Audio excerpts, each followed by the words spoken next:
Welcome back everybody for another episode of Card Anthology. My name is Vara and I will be the narrator for this video. I am the content creator for my channel, Dark Titan Enterprises, where I go over different topics for Magic the Gathering. Be sure to check out my content and subscribe to my channel after watching this video. In this episode we will be taking a look into the expansion that came after the core set 9th edition that would kick off a brand new block of cards. With that being said, let's explore one of my personal favorite sets, Ravnica City of Guilds. I even have a box of it right behind me.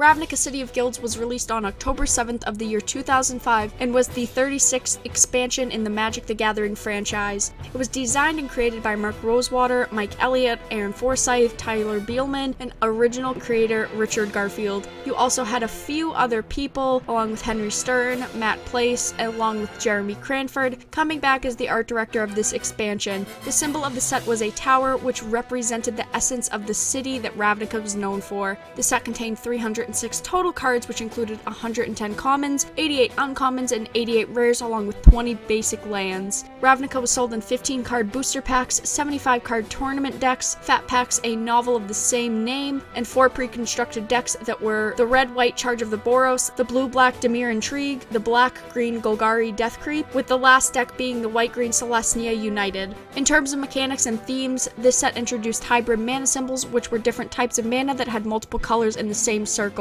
This means that either one of the two colors inside could be used to pay the portion of the spell, with Boros Guildmage being an example of this. You also had a strong presence of the Auras Matter theme, but there was no actual mechanic committed to this within the expansion. Instead, you had cards that referenced getting auras, and examples of this being cards like Bramble Elemental. There were 4 keywords that were present in the set, with 1 keyword dedicated to each one of the guilds being represented in this particular expansion. You had the keyword Radiance, which deals with effects that affect cards that share a color with another card or spell. This is mostly seen on the Boros color scheme, which consists of red and white. Convoke was another keyword that can have creatures become tapped to help pay for a spell you are playing. This was usually seen in the Silenza color scheme, which consisted of white and green. Transmute was a keyword that allows a player to pay mana and discard a card with the ability to help the player find a card with the same converted mana cost from their library and place it in their hand. This was usually seen with the Dimir color scheme, which used blue and black. You also had Dredge, which let a card with this keyword to be returned to the hand from the graveyard. This can only be activated if a player skipped drawing a card and instead put a number of cards from their library into their graveyard. The storyline of the set takes place on the plane of Ravnica, which is also known for being a Cumanopolis, or a large city that covers the surface of an entire planet. For this story, the 10 political factions of the plane struggle for power, but are under the influence of the 10,000-year-old magical guild pact. This guild pact ended the active warfare going on, and each of these political factions, also known as guilds, represented a combination of colors on the mana wheel. On the Deca Millennium of the guild pact, malicious forces threatened the state of Ravnica and its ancient worldwide peace. There were only 2 true color cycles within the set. The first cycle would come to play auras, which were enchant creature spells that had an enter the battlefield effect. The cards of the cycle included Faith's Fetters, Fists of Ironwood, Flight of Fancy, Galvanic Art, and the last card being Strand of Undeath. The other cycle was Hunted Creatures, which were rare creatures that had a higher than average power and toughness level with a good ability, but gave opponents token creatures to balance the power of the cycle. The cards of the cycle included Hunted Phantasm, Hunted Horror, Hunted Dragon, and with the last card of the cycle being Hunted Troll. There were 6 true reprints, 1 functional reprint, 2 color-shifted cards, and 14 strictly better cards. The reprints consisted of Snapping Drake, last seen in Starter 99, Goblin Spelunkers from 7th edition, Smash, which was first reprinted in Apocalypse, Dark Heart of the Woods, and Elves of the Deep Shadow, which were cards first seen in the Dark expansion set, and Birds of Paradise, which was last seen in the 8th edition core set. The only functional reprint, Benevolent Ancestor, played the same way as the Mercadian Masks card Alabaster Wall, with the only difference being the creature type. As far as the 2 color-shifted cards, there was the card Reign of Embers, which was the red version of the black spell Dry Spell from the Homeland set, and Char, which was also a red-shifted card and was influenced by the blue card Sonic Blast from Limited Edition Alpha.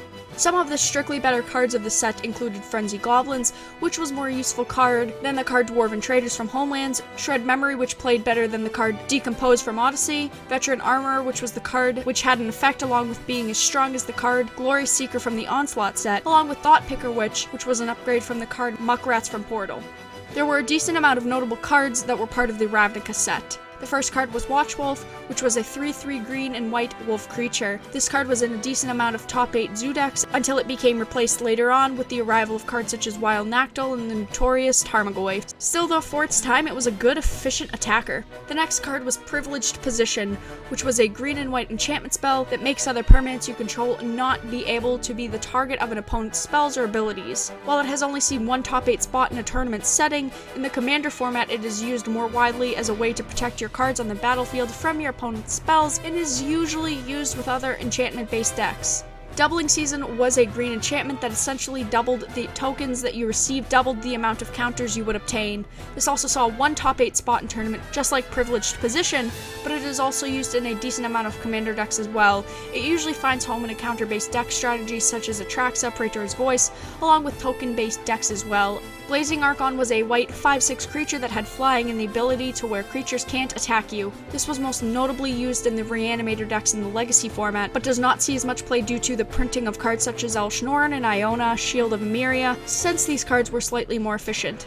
They were the dual lands of Ravnica that consisted of 4 cards which were Overgrown Tomb, Sacred Foundry, Temple Guardian, and Watery Grave. When these cards entered the battlefield, it could be entered tapped or you could pay 2 life to come into play untapped. These would also be a part of a mega cycle and would be completed with other Ravnica sets. These cards were included in many decks for its 2-color purpose, along with these cards being able to be obtained via fetch lands. Many players still use them today as an alternative to dual lands from the Alpha, Beta, and Unlimited sets.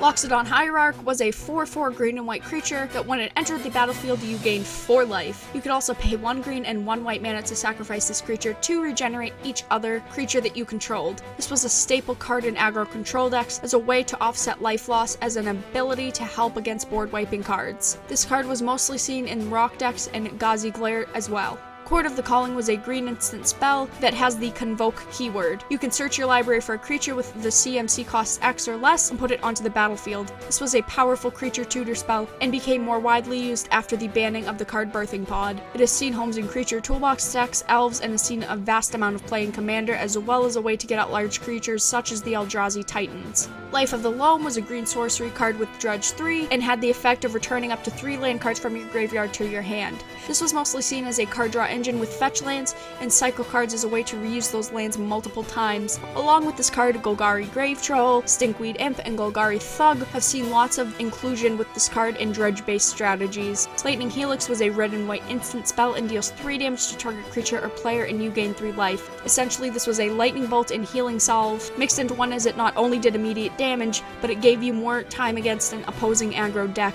Lightning Helix has seen a ton of plays in decks such as Boros, Burn, Zoo, and Midrange. This card is amazing in my opinion. The last notable card was Dark Confidant, which was a 2/1 human wizard with the ability to look at the top of your library during your upkeep and put that card into your hand at the cost of losing life equal to the card's CMC. Since it costs 2 mana, it is extremely efficient as a form of card draw. It is seen play in Modern, Legacy, Extended, Commander, and Vintage due to its powerful ability with deck inclusions, being part of Jung, Humans, Dark Horizons, and most notable being played often in Jund decks. A sealed booster box of Ravnica is worth right around $700 at this point. So this concludes the episode of Card Anthology for Magic the Gathering. If you enjoyed the episode, make sure to like and share the video along with leaving a bunch of comments. Subscribe to the Card Bazaar channel for more videos such as this one, and don't forget to go over to my channel, Dark Titan Enterprises, to see more of me and my awesomeness. Also be sure to check out the coach's timeline video where he attempts to take a crack at trying to put the lore of the Magic universe into chronological perspective, and if you missed last week's episode over 9th edition, be sure to check that one out also. The next Card Anthology episode will be over Guild Pact, so be on the lookout for that episode soon. My name is Vara, signing out to you as your narrator, and I will see you guys again later.